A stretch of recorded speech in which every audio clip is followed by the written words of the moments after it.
Hi, and welcome to the Transformers Earth Wars Dev Diary. Today we're going to take a real in-depth look at some of the artistry behind bringing these characters to life. So I've got Neil here, here's our animator, and we've got Badger, who's our concept artist. You're also going to meet Andrew, who's our 3D artist, as well as our cinematic artist, Mark.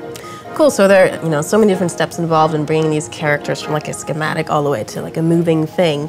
So maybe you can take us through that process a little bit and sort of how it starts out. Yeah, so my job as a concept artist is to take the essence of the character, how it's appeared over various iterations from the cartoon till now, and distill that down into some technical drawings. What I'll try and do is pick out key parts of the color scheme and key parts of shapes used on them, make sure the head's really right, and then I'll pass that over to 3D. They'll do a little block out for me, which is kind of to get the major shapes in, and then that'll be passed to Neil, where he'll do some sort of animation tests, which can throw up some interesting results. Yeah, I mean, that's true. We basically work out how all the different parts will break apart and then become the vehicle. Just like when you have one of the toys. What I've noticed on other games is they'll start moving things and then they'll pop and have a model swap.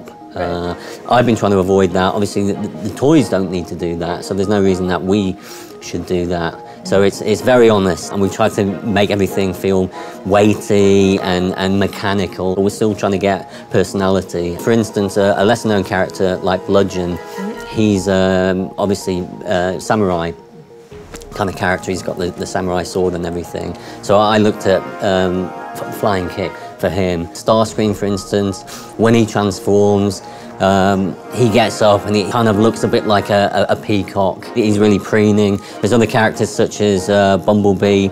He's obviously got the yellow and black colour scheme.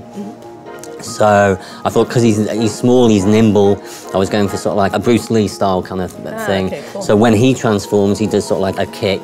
So we try and bring that kind of stuff out. So I'm here with Andrew. He's our 3D artist on the game Transformers Earth Wars, and he's going to take us through sort of a bit of a step-by-step process. So yeah, show us. So this is Cliff Jumper. Josh made a mood board for us to give me information to know what I'm dealing with. So we have some limitations, restrictions, and this highlights those. So I'm using this to create that. This is called the blockout phase. It's not necessarily the most detailed version or the most impressive. It's just there to serve as the function of, is this going to work or not? And more importantly, does all the pieces translate into a vehicle mode or not? So the thing with Transformers that we try to avoid is cheating. So we don't really want something transforming and all of a sudden change into a different thing. We try to make it as real as possible so the pieces actually do move out and actually do transform. They are Transformers after all. So here's an example of the blockout and the concept artist going over the blockout, painting in more detail and fleshing out areas. So it's like, maybe you pushed the shoulders bigger, maybe you made the hands bigger or something. Then we use this to generate the final model. So I guess the important thing about Transformers, and having done the other games as well, realizing how important marketing was. Okay. We try to approach Transformers in a similar way, making sure that even though we're making something for mobile, it should be scalable to the extent that we might be able to use it for a marketing image as well.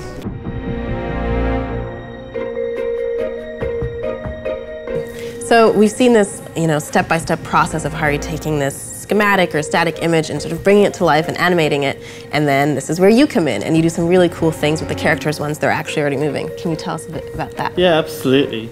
Sometimes I feel like a bit of a fake because all the really fun stuff and all the really cool things have already been done, and I basically just come in and frame it up and light it up so that it looks like a film, basically. But I think what's really interesting in my position is that our game's very much based on the G1 cartoons, but it's born in this era of Michael Bay, and that's what a lot of people are familiar with. So what I try to do is kind of return it back to the nostalgic, Saturday morning pulpy cartoon style, which is a bit wacky, a bit dramatic, but also try to anchor it in what people are familiar with. Well, thanks so much for joining us, Mark, and thanks to everyone else. If you haven't yet, check out our other episodes, one which is about the involvement of the fans in the development process, and the other where we talk to writing legend Simon Furman. Thanks for joining us. Bye. Bye.